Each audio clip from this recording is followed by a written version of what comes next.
national campaign manager for the Trump for President 2006 campaign, Corey Lewandowski. Hey, Corey, good to have you. Thanks for having me back on. Appreciate it. My pleasure. I want to start on Friday. The Huffington Post. Now, this is an organization that says they're a legitimate media outlet, although they've never made a dime. The thing has been drowning in red ink since the day they started, founded by Ariana Huffington. They come out Friday, even though Donald Trump is the GOP frontrunner, according to almost every poll out there, they come out on Friday and say, well, I guess the people backing him are just too stupid for us to deal with. So we are no longer going to cover the Trump campaign as a candidacy. We're going to put him on the entertainment page. I mean, I almost fell off my chair when I saw that. What is up with these guys? You know this, right? You've got a tabloid publication called the Huffington Post that doesn't carry much real news anyways, that continues to lose money and doesn't want to report on the front runner of the GOP race for president. That's okay, but it is also a clear indication why nobody pays for a subscription to that paper anymore, because no one can take it seriously. It's a glorified blog is all it is. Yeah, that's all it is, and they can't make any money either. So I think this was a publicity stunt, and I don't know why after this anybody would ever read them or go to them for anything meaningful at all.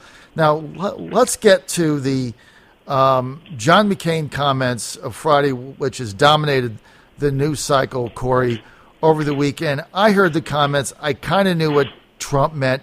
Probably could have said it in a more artful way, right? Well, here's what I think. I think it's important to understand exactly what he said in the entire context of the conversation. And Miss Atkinson, a well-known reporter, wrote a great piece on this. It's called Fact Check, the Washington Post on Donald Trump and John McCain. And I was there. We were in Ames, Iowa together. And I heard the question, I heard Mr. Trump's response, and I heard his entire response. And what he said was John McCain is probably a war hero. So, what he said was very clear on this, and he hasn't deviated from that. Now, what the important point was that he was making was that John McCain, as a career 30-year politician in Washington, has failed his constituents and the American public by not helping veterans get the services that they need. And that is the 800-pound gorilla in the room right now. People don't want to talk about that issue. They don't want to talk about the VA scandal, that 1,000-plus people have died waiting in line. Our veterans are treated like third-class citizens. No one wants to talk about that because nothing was done. It's been over a year, and nothing has been done to solve that problem. That's what people don't want to talk about. Well, yeah, there's no doubt. I mean, Congress even passed legislation that gave the head of the VA more autonomy in firing people and changing it. They brought Robert McDonald in. He hasn't done anything. I think two people have retired. They haven't done a damn thing. There's been absolutely no accountability. You have 1,000 people who have documented that their family members have died waiting for care. We know that the Phoenix, John McCain's hometown, right, his state, the Phoenix VA was the worst of all of them. They had two different sets of books. They were deceiving the American people. They were doing a disservice to our veterans. And as opposed to someone who has stood up and will stand up for the veterans, he did exactly the opposite. He and Bernie Sanders, chaired a piece of legislation that said, hey, don't worry, there's nothing to see here. Look the other way. This is politics as usual. It's shameful. And I can tell you this. If Donald Trump is elected president within the first 30 days of his administration, we will change that policy. We will make sure every veteran has access to universal care. He or she could walk into any hospital in the country and say, I am a veteran and I want the very best and they deserve that. And that's what we need to talk about. We need to talk about getting our veterans treated like the people that they deserve to be treated like, not like the third-class citizens they're treated like right now. And I'll tell you, it really bothers me because illegal aliens coming into this country have the ability to walk into a hospital and get care in many places that our veterans cannot, and that is shameful, and we need to fix that. That's just 100% wrong, no question. Now, in an op-ed column today, Donald Trump in USA Today basically doubled down. He said, look, I don't need to be lectured by GOP rivals, and I'm going to take one thing out of it in his op-ed Trump said John McCain has called his own constituents who want to secure the southern border crazies. No one in the news media or the establishment, except me, by the way, including the Republican National Committee, criticized the senator for those comments. McCain, the politician, has failed the state of Arizona and the country. You know, it gets back to this. John McCain basically called the 15,000 people who showed up a week ago for your rally in Phoenix crazies, and nobody said anything about that. What's the deal? Well, and Senator McCain has a pattern of doing this, a history of calling people crazies. If you remember, he called Senator Cruz a crazy bird, right, because he wanted to go and try and make our government more efficient. And then the people who come out, a wacko bird, right? So now, this time he calls his constituents, the 15,000 people who say, hey, let's stand up for our country. Let's stop the illegal immigrants, the illegal aliens that are coming in and killing Americans. Let's stop that from happening. And John McCain says, no, you guys are crazy. That's crazy talk. Those people are crazies. John McCain wants to put our troops on every single border around the world except our own. That's the big difference here. He wants to send our troops into harm's way, but he doesn't want to put them on our border, on our southern border, which is what we need to protect this country first. And it is high time that we start being unapologetic for being Americans and be proud to be Americans and let our country be great again. Let's make our country great again. That's what we need to do, and that's what our country needs. Okay, now, John McCain came out today with a statement. He said, no need to apologize to me, but he said that Donald Trump needs to apologize for all veterans and POWs out there for belittling their service. What say you? Here's what I say. Mr. Trump has a history of 30 years of supporting the veterans. He was the person here in New York City that helped to get the Vietnam Veterans Memorial established and paid for it. He was the person who was on the 50th anniversary of World War II invasion. He was the one who led. He was the grand marshal of the parade because the year before there was such a poor showing in New York City. Nobody turned out to support the veterans.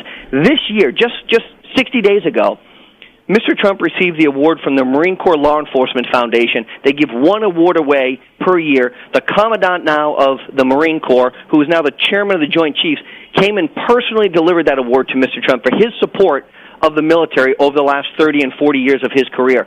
So I don't think there's any question that Mr. Trump has been a steadfast and ardent supporter of the military and continues to be and is appreciative and thankful for every person who has served.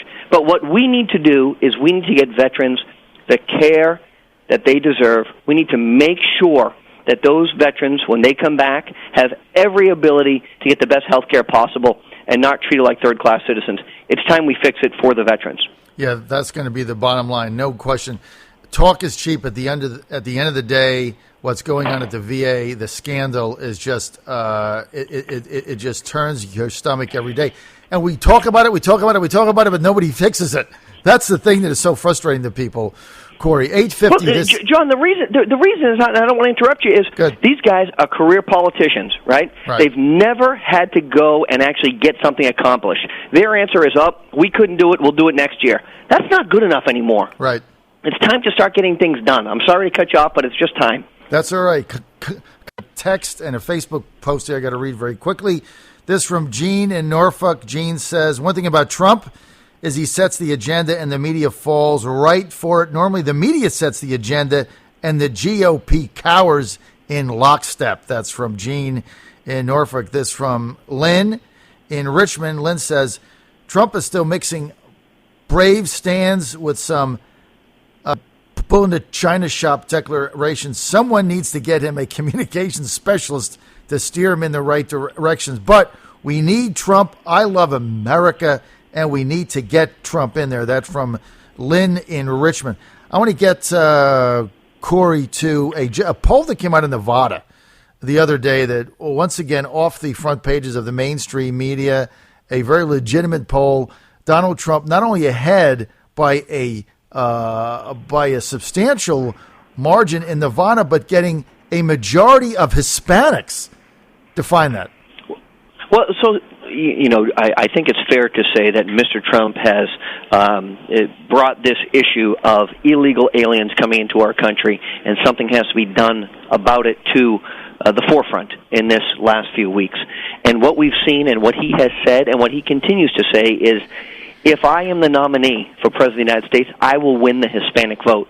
Because people understand that when you have illegals coming in across our border and they're taking jobs that otherwise would go to American citizens that came into the country legally, nobody wants that. The Hispanics don't want it. The Hispanics that are in our country legally don't want it. So this is the first poll, the Nevada poll that just came out, says not only is Mr. Trump winning huge in Nevada, 27.7%, but if you look specifically at the Hispanics, he's receiving 31.4% of those people, and his next highest competitor, which is Governor Scott Walker, is receiving 11.4%. The reason for this is very simple.